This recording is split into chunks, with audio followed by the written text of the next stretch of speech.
I hate to ask this question because it's embarrassing. How many of you who are African Americans, how many of you know the African city and country from which your ancestors were born?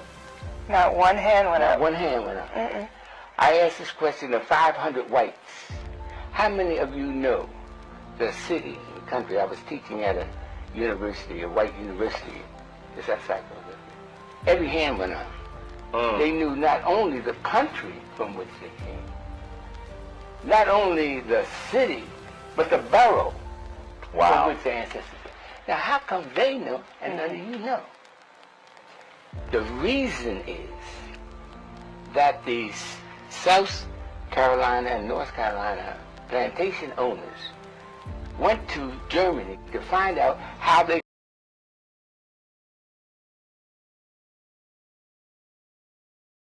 getting out of hand. They were burning the houses down, they were killing white folks. They were doing everything negative about being in captivity. They were never slaves. They were prisoners of war. They were never slaves. They were prisoners of war. The War of 1591. So what happened was they sought the advice of an expert in Songhai history. Now, his name was Johann Blumenbach, and he was the head of the Department of History at the University of Göttingen in Germany. And how many of you know this? I know you was taught this in college and everything, all you college folks. Well, when they sought his advice, they said, do they know that they're the Songhai people?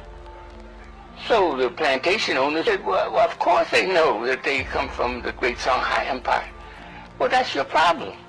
You can't let them know that they came from greatness, from grandeur, from beauty, from sophistication. You'll never be able to control them. So the plantation owners said, well, how can we prevent it? I mean, the mothers and the fathers would tell the children, say, you came from Timbuktu and you came from the city of Jenne, and that's where we were born, and then the Europeans came over and invaded us in 1591 and marched us to the seas, to the waiting ship. Man, you can't allow them to teach that to their children. That's why you want to stop it. Yo, family, go and sit back and let this marinate in your sense of truth and your sense of identity, okay? There's more to come. I'll soon be reacting.